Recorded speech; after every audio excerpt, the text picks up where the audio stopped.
नमस्कार, विशेष मध्ये आपल्या सगळ्यांचं स्वागत। मी प्रसाद काथे। राज ठाकरेंच्या विरोधामध्ये अमराठी आघाडी सक्रिय झालेली दिसते। ते राज्य स्तर असो की राष्ट्रीय स्तर, मनसेच्या विरोधामध्ये हिंदी भाषिक नेते बोलू लागले आहेत। मनसेची मान्यता रद्द करण्याच्या पासून ते राज ठाकरेंना हिंदू विरोधी ठरवण्यापर्यंत या नेत्यांची वक्तव्य होत आहेत। या प्रयत्नाच्या निमित्तानं राज ठाकरेंच्या विरोधातलं वातावरण पुन्हा एकदा गायपट्ट्यात असो की महाराष्ट्रात असो तयार केलं जातं आहे आणि खास करून ते हिंदी भाषिक पट्ट्यात तयार केलं जातंय हे विशेष। राज यांच्यावर असा चौफेर हल्ला होत असताना महायुती मात्र शांत आहे। त्यातली अंतस्थ खळबळ मात्र लपून राहिलेली नाही, कारण राज यांच्याकडून नजीकच्या काळात महायुतीच्या विरोधात भूमिका घेतली गेलेली आहे आणि त्यानंतरही राज ठाकरेंच्या घरी महायुतीच्या नेत्यांचा राबता कायम आहे। हाच मुद्दा महायुतीच्या अनेक कार्यकर्त्यांच्यासाठी कळीचा ठरलाय। त्यावर नेमकं बोट ठेवलंय ते रामदास आठवलेंनी। आठवलेंचं वक्तव्य आहे म्हणून महायुतीच्या नेत्यांनी हे वक्तव्य कमी महत्त्वाचं अजिबात ठरवू नये। महायुतीच्या नेत्यांनी यामागची भूमिका लक्षात घ्यायला हवी, कारण आठवलेंनी जे मांडलंय ते बहुतेक कार्यकर्त्यांच्या मनातलं आहे। आता आम्ही आपल्याला काही दृश्य दाखवणार आहोत। ही दृश्य तसं पाहायला गेलं तर राज्यात गेल्या काही वर्षात सातत्यानं दिसतायत। दादरच्या शिवाजी पार्क परिसरामध्ये राज ठाकरे यांचं निवासस्थान आहे। या निवासस्थानी राज्यात बंड केल्यापासून युतीच्या नेत्यांचा राबता वाढलाय। एकनाथ शिंदे असोत की देवेंद्र फडणवीस किंवा भारतीय जनता पार्टीचे इतर कुठले दुसऱ्या तिसऱ्या फळीचे नेते, राज ठाकरेंच्या घरी ही मंडळी सातत्यानं जात असतात। का गेलात असं विचारलं तर म्हणतात चहा प्यायला गेलो। राज ठाकरेंच्या घरी चहा पिण्याच्या निमित्तानं होणारे दौरे आठवलेंना काही पटत नाहीत। लोकसभा आणि विधानसभेमध्ये तिकीट वाटपाचं गाडं फसल्यानंतर एकनाथ शिंदे आता फारसे राज ठाकरे यांच्याशी सलगी करत नाहीत, पण राज ठाकरे यांच्या सोबत देवेंद्र फडणवीस यांचा संवाद अद्यापही दिसून येतो। मुख्यमंत्री झाल्यानंतर आणि सहज शिवाजी पार्कात गेलोच होतो तर चहा प्यायला राज ठाकरेंकडे गेलो अशा भूमिकेनं ते राज ठाकरेंच्याकडे गेलेले दिसले। राज यांनी भारतीय जनता पार्टीच्या विरोधात भूमिका घेतल्यावरही फडणवीस ठाकरेंच्या भेटीला जाताना दिसलेले आहेत। त्यामुळे महायुतीच्या समर्थकांमध्ये गोंधळ उडालाय। हा गोंधळ नेमका टिपलाय रामदास आठवलेंनी।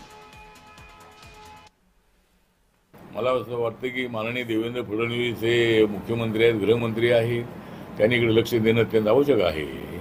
आणि देवेंद्र फडणवीस यांनी राज ठाकरेंच्या घरी जाऊ नये, म्हणजे एक तर ते 2-3 वेळा तिथे जाऊन आलेले आहेत, पण मी मात्र अजून त्या ठिकाणी गेलो नाही आहे। त्यामुळे ठीक आहे, मित्र म्हणून जायला हरकत नाही आहे, पण अशी भूमिका घेऊन मुंबईला बदनाम करणं किंवा मुंबईची जी इकॉनॉमी आहे ती कोल्यात करण्याचा प्रयत्न करणं।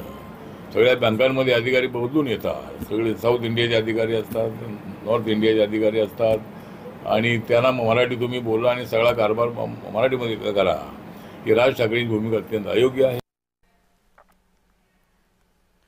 भारतीय जनता पार्टीच्या नेत्यांनी मनसे प्रमुखांच्या घरी चहापान करण्याची परंपरा गेले अनेक वर्ष राहिली आहे, पण यावेळेला जरा काहीतरी वेगळं घडलंय।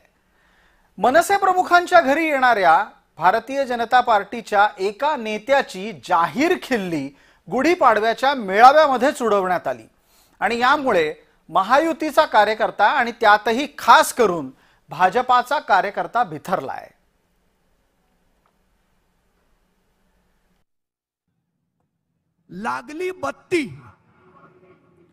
लागली बत्ती पार्श्वभागाला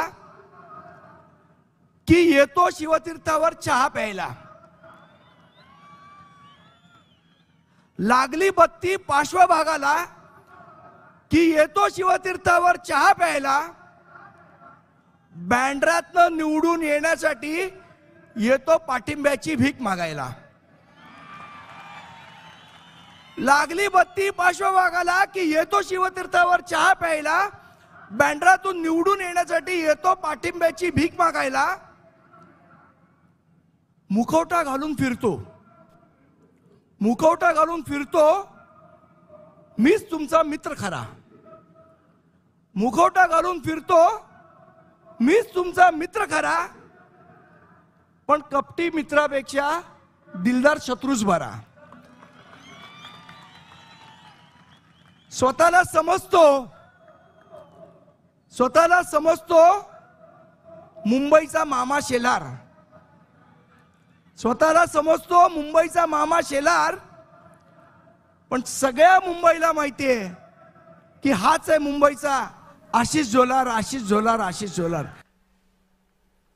राज ठाकरे व्यासपीठावर बसलेले असताना भारतीय जनता पार्टीच्या एका नेत्याच्या चहापानावर ही टीका झाली. संदीप देशपांडेंच्या कवितेला तसं पाहायला गेलं तर काव्याचं कुठलंच मीटर बसलं नाही. त्यांची अभिरुची पण काही फार उच्च दर्जाची होती असंही नाही. पण हे सगळं राज ठाकरेंच्या समोर घडत होतं. राज ठाकरेंच्या घरी सातत्यानं भाजपाचे नेते जातात, बंद दरवाजा आड चर्चा करतात. त्यामुळे कार्यकर्त्यांच्या मनावर काय परिणाम होत असेल याचा एक अंदाज राजकीय विश्लेषकांनी बांधलाय. मनसेची वेळोवेळी बदलत असलेली भूमिका हीच पक्षाला घातक ठरली आहे. मनसेचं टोल नाका आंदोलन असो, त्यानंतर भोंगा आंदोलन असो, यामध्ये ऐनवेळी युटर्न घेऊन कार्यकर्त्यांची निराशा करणं असो किंवा मतदारांची वाढलेली अपेक्षा अचानक त्याला छेद देणं असो, यामुळेच नागरिकांचा, मतदारांचा आणि कार्यकर्त्यांचा मनसेच्या धोरणावरती, त्यांच्या घेतलेल्या निर्णयावरती नाराजी आणि याचाच फटका या मनसेला बसलेला आहे. राज ठाकरे यांनी अधूनमधून अनेक मुद्दे उपस्थित केले जातात आणि ते उपस्थित केल्यानंतर त्याच्यावरती आंदोलन होतं. मात्र अचानक ते आंदोलन मागे घेतले जातात आणि प्रकरण शांत होतं. त्यामुळे नेमकी भूमिका मनसेची काय आहे यावरती प्रश्नचिन्ह निर्माण होतं. लोकसभेला आपण जागा निवडणुकीला उभे राहिलेले जाणार नाहीत, त्यानंतर विधानसभेला नेमकं कोणत्या पक्षासोबत जायचं, आपली भूमिका काय असणार, यामध्ये देखील त्यांच्यामध्ये संभ्रम दिसून येतो. यामुळेच मनसेच्या कार्यकर्त्यांमध्ये एकमत राहिलं नाही आणि मतदारांचा देखील त्याला पाठिंबा राहिला नसल्याचे दिसून येते. मनसेच्या या वागण्याचा किंबहुना त्याहीपेक्षा भारतीय जनता पार्टीच्या नेत्यांच्या वागण्यामुळे कार्यकर्त्यांच्या मनात काय प्रश्न आहेत ते पहा. मनसे नक्की आहे तरी कुणासोबत हा प्रश्न पुन्हा पुन्हा विचारला जातो. राज ठाकरे जेव्हा हिंदू विरोधी वाटू लागतात तेव्हा काय करायचं हे भाजपाच्या कार्यकर्त्यांना समजत नाही. मनसेचा निवडणुकीत फायदा खरंच होतो का हा भाजपाच्या कार्यकर्त्यांना पडलेला प्रश्न आहे.